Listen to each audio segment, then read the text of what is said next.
partir, vimos a evolução histórica do átomo, vimos a questão da identificação e classificação do átomo, e agora chegamos na parte das reações químicas. Para entender as reações químicas, temos que navegar na história, né?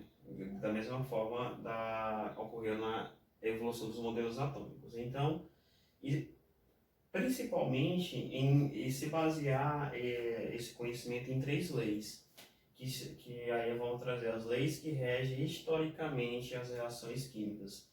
Então, a partir do momento que você conhece a natureza do átomo, as suas propriedades, você começa a fazer experimentos.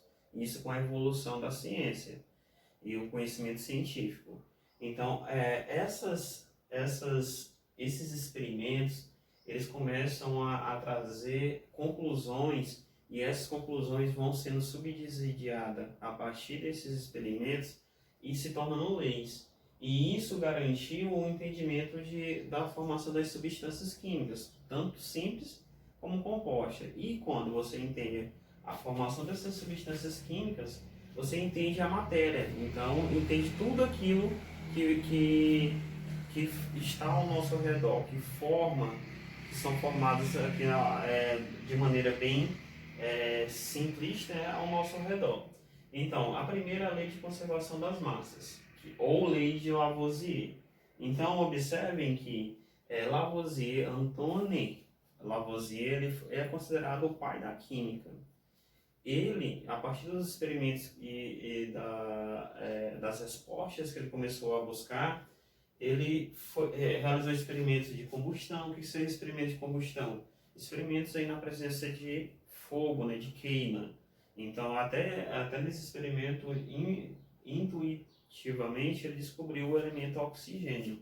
Então, ele começou a fazer algumas indagações, alguns experimentos para tentar comprovar algumas conclusões que ele já tinha. Usou a balança, né? A balança de Lavoisier para a época era uma coisa extraordinária, como se fosse um microscópio hoje de tonelamento, uma ressonância magnética nuclear, algo bem importante para a época.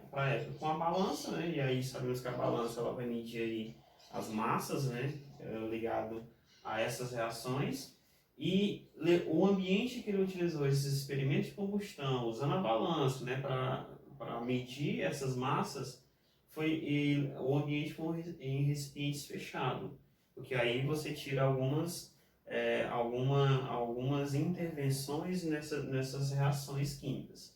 Então, o que ele trouxe com toda essa parte, esse aparato, né, experimental?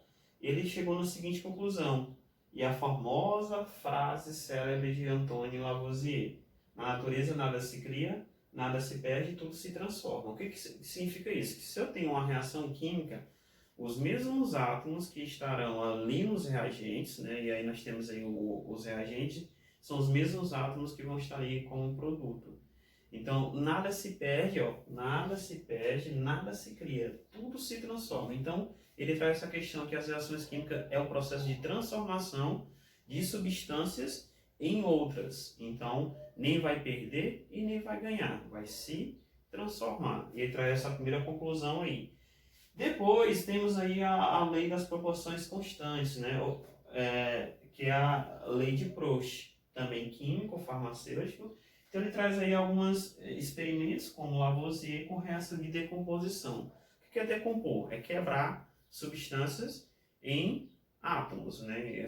A união de átomos forma as substâncias. Então, quebra essas substâncias em átomos, você olha a sua proporção, e ele observou que essas proporções sempre eram constantes. Então, se eu pegar a água, a molécula de água, H2O, e quebrar ela, vai dar 2 hidrogênios e 1 oxigênio. Então, ele percebeu que a partir dessas quebras, dessa decomposição dessas substâncias compostas, ele sempre atingia as proporções constantes, ou proporções definidas.